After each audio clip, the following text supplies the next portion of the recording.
O Grande Conflito. Capítulo 3. Como começaram as trevas morais. O apóstolo Paulo, em sua segunda carta aos Tessalonicenses, predisse a grande apostasia que teria como resultado o estabelecimento do poder papal. Declarou que o dia de Cristo não viria sem que antes venha a apostasia e se manifeste o homem do pecado, o filho da perdição, o qual se opõe e se levanta contra tudo o que se chama Deus ou se adora, de sorte que se assentará como Deus no templo de Deus, querendo parecer Deus. E ainda mais, o apóstolo adverte os irmãos, já o mistério da injustiça opera. Mesmo naqueles primeiros tempos viu ele, insinuando-se na igreja, erros que preparariam o caminho para o desenvolvimento do papado. Pouco a pouco, a princípio furtiva e silenciosamente, e depois mais às claras, à medida em que crescia em força e conquistava o domínio na mente das pessoas, o mistério da iniquidade levou avante sua obra de engano e blasfêmia. Quase imperceptivelmente, os costumes do paganismo tiveram ingresso na igreja cristã. O espírito de transigência e conformidade fora restringido durante algum tempo pelas terríveis perseguições que a igreja suportou sob o paganismo. Mas, incessando a perseguição e entrando o cristianismo nas cortes e palácios dos reis, pôs ela de lado a humilde simplicidade de Cristo e seus apóstolos, em troca da pompa e orgulho dos sacerdotes e governadores pagãos, e em lugar das ordenanças de Deus, colocou teorias e tradições humanas. A conversão nominal de Constantino, na primeira parte do século IV, causou grande regozijo, e o mundo, sob o manto da justiça aparente, introduziu-se na igreja. Progredia rapidamente a obra de corrupção. O paganismo, conquanto parecesse suplantado, tornou-se o vencedor. Seu espírito dominava a igreja. Suas doutrinas, cerimônias e superstições incorporavam-se à fé e culto dos professos seguidores de Cristo. Esta mútua transigência entre o paganismo e o cristianismo resultou no desenvolvimento do homem do pecado, predito na profecia como se opondo a Deus e exaltando-se sobre ele. Aquele gigantesco sistema de religião falsa é obra-prima do poder de Satanás, monumento de seus esforços para sentar-se sobre o trono e governar a terra segundo a sua vontade. Uma vez Satanás se esforçou por estabelecer um compromisso mútuo com Cristo. Chegando-se ao Filho de Deus no deserto da tentação e mostrando-lhe todos os reinos do mundo e a glória dos mesmos, ofereceu-se a entregar tudo em suas mãos se tão somente reconhecesse a supremacia do príncipe das trevas. Cristo repreendeu o pretensioso tentador e obrigou-o a retirar-se. Mas Satanás obtém maior êxito em apresentar ao homem as mesmas tentações. Para conseguir proveitos e honras humanas, a igreja foi levada a buscar o favor e apoio dos grandes homens da terra, e, havendo assim rejeitado a Cristo, foi induzida a prestar obediência ao representante de Satanás, o bispo de Roma. Uma das principais doutrinas do catolicismo é que o Papa é a cabeça visível da Igreja Universal de Cristo, investido de autoridade suprema sobre os bispos e pastores em todas as partes do mundo. Mais do que isto, tem-se dado ao Papa os próprios títulos da divindade. Tem sido intitulado Senhor Deus o Papa e foi declarado infalível. Exige ele a homenagem de todos os homens. A mesma pretensão em que insistia Satanás no deserto da tentação, ele ainda a encarece mediante a Igreja de Roma, e enorme número de pessoas estão prontas para render-lhe homenagem. Mas os que temem e reverenciam a Deus enfrentam esta audaciosa presunção do mesmo modo por que Cristo enfrentou as solicitações do insidioso adversário. Adorarás ao Senhor teu Deus, e a Ele somente servirás. Deus jamais deu em sua palavra a mínima sugestão de que tivesse designado algum homem para ser a cabeça da igreja. A doutrina da supremacia papal opõe-se diretamente aos ensinos das Escrituras Sagradas. O Papa não pode ter poder algum sobre a Igreja de Cristo, senão por usurpação. Os romanistas têm persistido em acusar os protestantes de heresia e voluntária separação da verdadeira Igreja. Semelhantes acusações, porém, implicam-se antes a eles próprios. São eles os que depuseram a bandeira de Cristo e se afastaram da fé que uma vez foi dada aos santos. Satanás bem sabia que as Escrituras Sagradas habilitariam os homens a discernir seus enganos e resistir a seu poder. Foi pela palavra que mesmo o Salvador do mundo resistiu a seus ataques. Em cada assalto, Cristo apresentou o escudo da verdade eterna, dizendo: está escrito. A cada sugestão do adversário, opunha a sabedoria e poder da palavra. A fim de Satanás manter o seu domínio sobre os homens e estabelecer a autoridade humana, deveria conservá-los na ignorância das Escrituras. A Bíblia exaltaria a Deus e colocaria o homem finito em sua verdadeira posição. Portanto, suas sagradas verdades deveriam ser ocultadas e suprimidas. Esta lógica foi adotada pela Igreja de Roma. Durante séculos, a circulação da Escritura foi proibida. Ao povo era vedado lê-la ou tê-la em casa, e sacerdotes e prelados sem escrúpulos interpretavam-lhe os ensinos de modo a favorecerem suas pretensões. Assim, o chefe da igreja veio a ser quase universalmente reconhecido como o vigário de Deus na terra, dotado de autoridade sobre a igreja e o Estado. Suprimido o revelador erro, agiu Satanás à vontade. A profecia declarara que o papado havia de cuidar em mudar os tempos e a lei. Daniel 7:25. Para cumprir esta obra não foi vagaroso.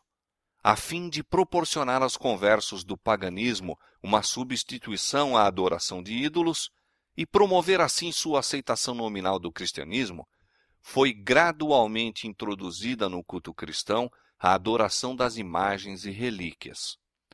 O decreto de um concílio geral estabeleceu, por fim, este sistema de idolatria. Para completar a obra sacrílega, Roma pretendeu eliminar da lei de Deus o segundo mandamento, que proíbe o culto das imagens, e dividir o 10º mandamento a fim de conservar o número deles. Este espírito de concessão ao paganismo abriu caminho para desrespeito ainda maior da autoridade do céu. Satanás, operando por meio de não consagrados dirigentes da igreja, intrometeu-se também com o 4º mandamento e tentou pôr de lado o antigo sábado, o dia que Deus tinha abençoado e santificado, e exaltando em seu lugar a festa observada pelos pagãos como o venerável dia do sol. Esta mudança não foi, a princípio, tentada abertamente. Nos primeiros séculos, o verdadeiro sábado foi guardado por todos os cristãos. Eram estes ciosos da honra de Deus e, crendo que sua lei é imutável, zelosamente preservavam a santidade de seus preceitos. Mas, com grande argúcia, Satanás operava mediante seus agentes para efetuar seu objetivo. Para que a atenção do povo pudesse ser chamada para o domingo, foi feito deste uma festividade em honra da ressurreição de Cristo. Atos religiosos eram nele realizados. Era, porém, considerado como um dia de recreio, sendo o sábado ainda observado como dia santificado. A fim de preparar o caminho para a obra que intentava cumprir, Satanás induzira os judeus, antes do advento de Cristo, a sobrecarregarem o sábado com as mais rigorosas imposições, tornando sua observância um fardo. Agora, tirando vantagem da falsa luz sob a qual ele assim fizera com que fosse considerado, lançou o desdém sobre o sábado como instituição judaica. Enquanto os cristãos geralmente continuavam a observar o domingo como festividade prazenteira, ele os levou, a fim de mostrarem seu ódio ao judaísmo, a fazer do sábado dia de jejum, de tristeza e pesar. Na primeira parte do século IV, o imperador Constantino promulgou um decreto fazendo do domingo uma festividade pública em todo o Império Romano. O dia do sol era venerado por seus súditos pagãos e honrado pelos cristãos. Era política do imperador unir os interesses em conflito do paganismo e cristianismo. Com ele se empenharam para fazer isto os bispos da igreja, os quais, inspirados pela ambição e sede do poder, perceberam que, se o mesmo dia fosse observado tanto por cristãos como pagãos, promoveria a aceitação nominal do cristianismo pelos pagãos e assim adiantaria o poderio e glória da igreja. Mas, conquanto muitos cristãos tementes a Deus fossem gradualmente levados a considerar o domingo como possuindo certo grau de santidade, ainda mantinham o verdadeiro sábado como o dia santo do Senhor e observavam-no em obediência ao quarto mandamento. O arqui-enganador não havia terminado a sua obra. Estava decidido a congregar o mundo cristão sob sua bandeira e exercer o poder por intermédio de seu vigário, o orgulhoso pontífice que pretendia ser o representante de Cristo. Por meio de pagãos meio convertidos, ambiciosos prelados e eclesiásticos amantes do mundo, realizou ele seu propósito. Celebravam-se de tempos em tempos vastos concílios aos quais do mundo todo concorriam os dignitários da igreja. Em quase todos os concílios, o sábado que Deus havia instituído era rebaixado um pouco mais, enquanto o domingo era em idêntica proporção exaltado. Desta arte, a festividade pagã veio finalmente a ser honrada como instituição divina, ao mesmo tempo em que se declarava ser o sábado bíblico relíquia do judaísmo, amaldiçoando-se seus observadores.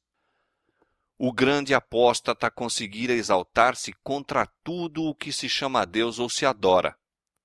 Ousara mudar o único preceito da lei divina que inequivocamente indica a toda a humanidade o Deus verdadeiro e vivo. No quarto mandamento, Deus é revelado como o Criador do céu e da terra e por isso se distingue de todos os falsos deuses. Foi para a memória da obra da criação que o sétimo dia foi santificado como dia de repouso para o homem. Destinava-se a conservar o Deus vivo sempre diante da mente humana como a fonte de todo o ser e objeto de reverência e culto. Satanás esforça-se por desviar os homens de sua aliança para com Deus e de prestarem obediência à sua lei. Dirige seus esforços, portanto, especialmente contra o mandamento que aponta a Deus como o Criador. Os protestantes hoje insistem em que a ressurreição de Cristo no domingo fê-lo o sábado cristão. Não existe, porém, evidência escriturística para isto. Nenhuma honra semelhante foi conferida ao dia por Cristo ou seus apóstolos. A observância do domingo como instituição cristã teve origem no mistério da injustiça, que já no tempo de Paulo começara a sua obra. Onde e quando adotou o Senhor este filho do papado?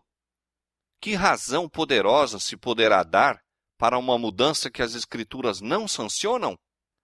No século VI, tornou-se o papado firmemente estabelecido.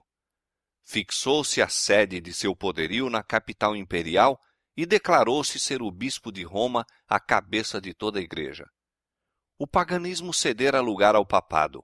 O dragão dera à besta o seu poder e o seu trono e grande poderio. Apocalipse 13:2. E começaram então os 1260 anos da opressão papal, preditos nas profecias de Daniel, capítulo 7, 25, e Apocalipse, capítulo 13, versos 5 a 7. os cristãos foram obrigados a optar entre renunciar sua integridade e aceitar as cerimônias de culto papais, ou passar a vida nas masmorras, sofrer a morte pelo instrumento de tortura, pela fogueira ou pela machadinha do verdugo. Cumpriam-se as palavras de Jesus, e até pelos pais e irmãos e parentes e amigos sereis entregues, e matarão alguns de vós, e de todos sereis odiados por causa do meu nome. Desencadeou-se a perseguição sobre os fiéis com maior fúria do que nunca, e o mundo se tornou um vasto campo de batalha. Durante séculos, a Igreja de Cristo encontrou refúgio no isolamento e obscuridade. Assim diz o profeta: a mulher fugiu para o deserto, onde já tinha lugar preparado por Deus, para que ali fosse alimentada durante 1260 dias. Apocalipse 12, verso 6. O acesso da Igreja de Roma ao poder assinalou o início da escura Idade Média. Aumentando seu poderio, mais se adensavam as trevas. De Cristo, o verdadeiro fundamento, transferiu-se a fé para o Papa de Roma.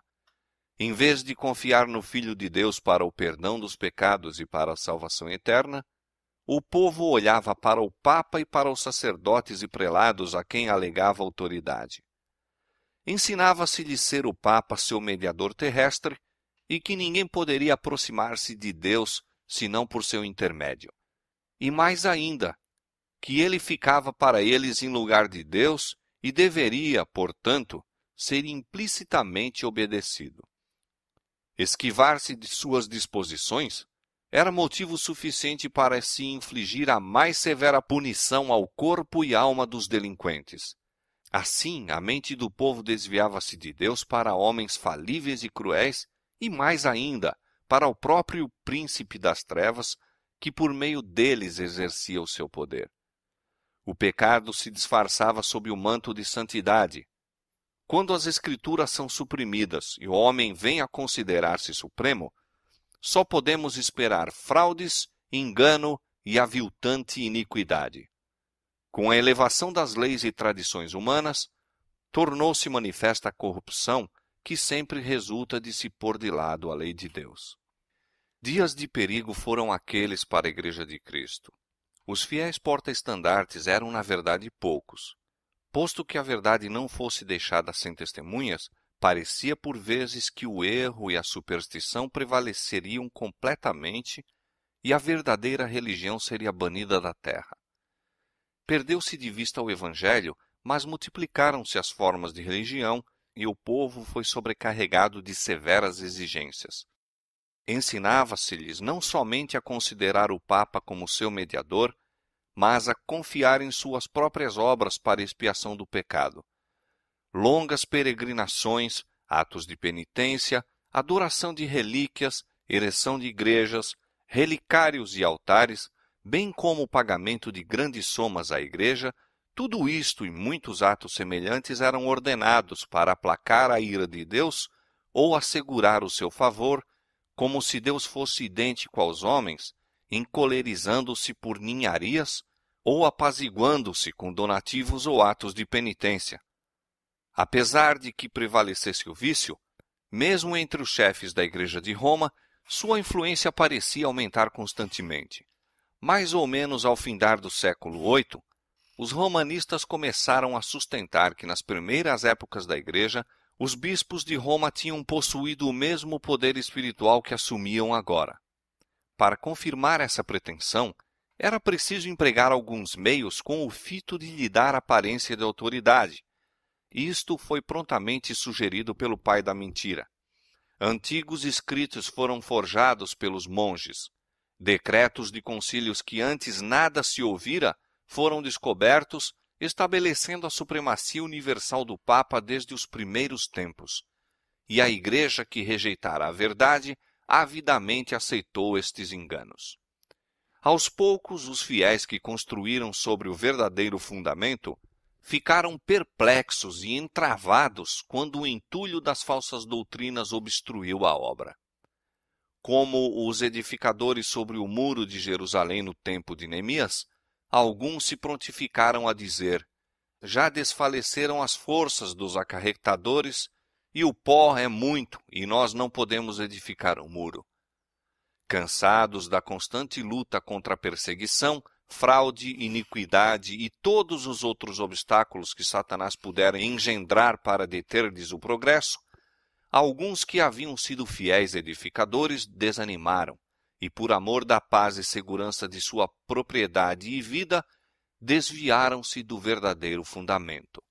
Outros, sem se intimidarem com a oposição de seus inimigos, intrepidamente declaravam: não os temais, lembrai-vos do Senhor grande e terrível, e prosseguiam com a obra, cada qual com a espada cingida ao lado.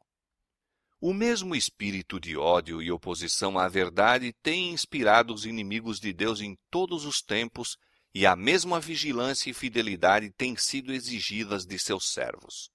As palavras de Cristo aos primeiros discípulos aplicam-se aos seus seguidores até ao final do tempo. E as coisas que vos digo, digo-as a todos. As trevas pareciam tornar-se mais densas. Generalizou-se a adoração das imagens. Acendiam-se velas perante imagens e orações se lhes dirigiam. Prevaleciam os costumes mais absurdos e supersticiosos. O espírito dos homens era a tal ponto dirigido pela superstição que a razão mesmo parecia haver perdido o domínio. Enquanto os próprios sacerdotes e bispos eram amantes do prazer, sensuais e corruptos, só se poderia esperar que o povo que os tinha como guias se submergisse na ignorância e vício. Outro passo ainda deu a presunção papal quando, no século XI, o Papa Gregório VII proclamou a perfeição da Igreja de Roma. Entre as proposições por ele apresentadas, uma havia declarando que a Igreja nunca tinha errado, nem jamais erraria, segundo as Escrituras. Mas as provas escriturísticas não acompanhavam a afirmação.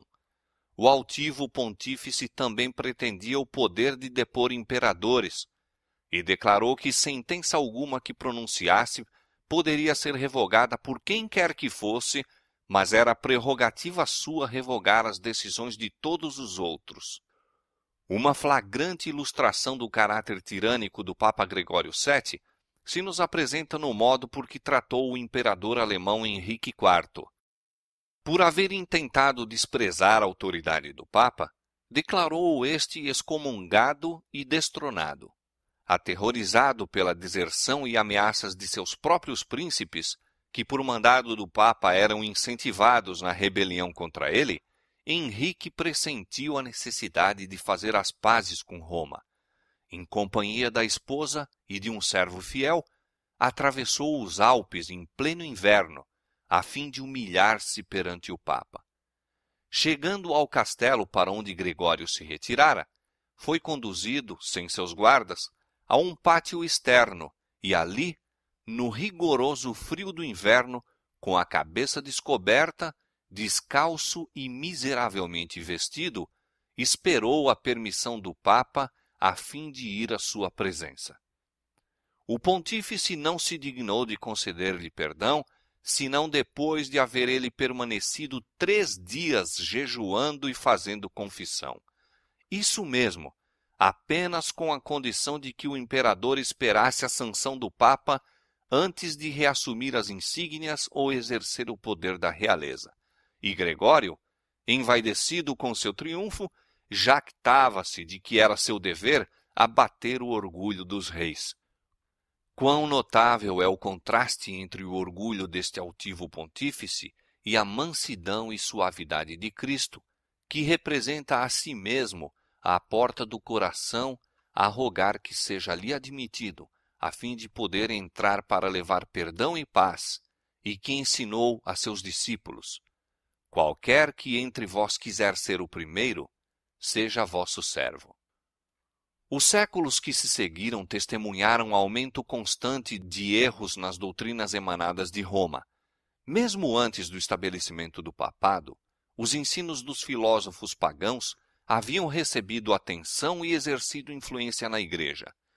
Muitos que se diziam conversos ainda se apegavam aos dogmas de sua filosofia pagã e não somente continuaram no estudo desta, mas encareciam-no a outros como o meio de estenderem sua influência entre os pagãos. Erros graves foram assim introduzidos na fé cristã. Destaca-se, entre outros, o da crença na imortalidade natural do homem e sua consciência na morte. Esta doutrina lançou o fundamento sobre o qual Roma estabeleceu a invocação dos santos e a adoração da Virgem Maria. Disto também proveio a heresia do tormento eterno para os que morrem impenitentes, a qual logo de início se incorporara à fé papal. Achava-se então preparado o caminho para a introdução de ainda outra invenção do paganismo, a que Roma intitulou purgatório e empregou para amedrontar as multidões crédulas e supersticiosas. Com esta heresia, afirma-se a existência de um lugar de tormento no qual as almas dos que não merecem condenação eterna devem sofrer castigo por seus pecados e do qual, quando libertas da impureza, são admitidas no céu. Ainda uma outra invencionice era necessária para habilitar Roma a aproveitar-se dos temores e vícios de seus adeptos. Esta foi suprida pela doutrina das indulgências. Completa remissão dos pecados, passados, presentes e futuros, e livramento de todas as dores e penas em que os pecados importam, eram prometidos a todos os que se alistassem nas guerras do pontífice para estender seu domínio temporal, castigar seus inimigos e exterminar os que ousassem negar-lhe a supremacia espiritual. Ensinava-se também ao povo que, pelo pagamento de dinheiro à igreja, poderia livrar-se do pecado e igualmente libertar as almas de seus amigos falecidos que tivessem condenados às chamas atormentadoras. Por esses meios, Roma abarrotou os cofres e sustentou a magnificência, o luxo e os vícios dos pretensos representantes daquele que não tinha onde reclinar a cabeça. A ordenança escriturística na ceia do Senhor fora suplantada pelo idolátrico sacrifício da missa. Sacerdotes papais pretendiam, mediante esse disfarce destituído de sentido, converter o simples pão e vinho no verdadeiro corpo e sangue de Cristo. Com blasfema presunção pretendiam abertamente o poder de criar em Deus, o Criador de todas as coisas. Aos cristãos exigia-se, sob pena de morte, confessar sua fé nesta heresia horrível que insulta ao céu. Multidões que a isto se recusaram foram entregues às chamas. No século XIII foi estabelecido a mais terrível de todas as armadilhas do papado, a Inquisição. O príncipe das trevas trabalhava com os dirigentes da hierarquia papal. Em seus concílios secretos, Satanás e seus anjos dirigiam a mente de homens maus, enquanto, invisível entre eles, estava um anjo de Deus, fazendo o tremendo relatório de seus iníquos decretos e escrevendo a história de ações por demais horrorosas para serem desvendadas ao olhar humano. A grande Babilônia estava embriagada do sangue dos santos. Os corpos mutilados de milhões de mártires pediam vingança a Deus contra o poder apóstata. O papado se tornou o déspota do mundo. Reis e imperadores curvavam-se aos decretos do pontífice romano. O destino dos homens, tanto temporal como eterno, parecia estar sob seu domínio. Durante séculos, as doutrinas de Roma tinham sido extensa e implicitamente recebidas, seus ritos reverentemente praticados, suas festas geralmente observadas. Seu clero era honrado e liberalmente mantido. Nunca a Igreja de Roma atingiu maior dignidade, magnificência ou poder.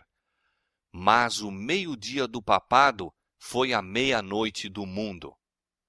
As Sagradas Escrituras eram quase desconhecidas, não somente pelo povo, mas pelos sacerdotes. Como os fariseus de outrora, os dirigentes papais odiavam a luz que revelaria os seus pecados. Removida a lei de Deus, a norma de justiça, exerciam eles poder sem limites e praticavam os vícios sem restrições. Prevaleciam a fraude, a avareza, a libertinagem. Os homens não recuavam de crime algum pelo qual pudessem adquirir riqueza ou posição. Os palácios dos papas e prelados eram cenários da mais vil devassidão. Alguns dos pontífices reinantes eram acusados de crimes tão revoltantes que os governadores seculares se esforçavam por depor esses dignitários da igreja como monstros demasiado vis para serem tolerados.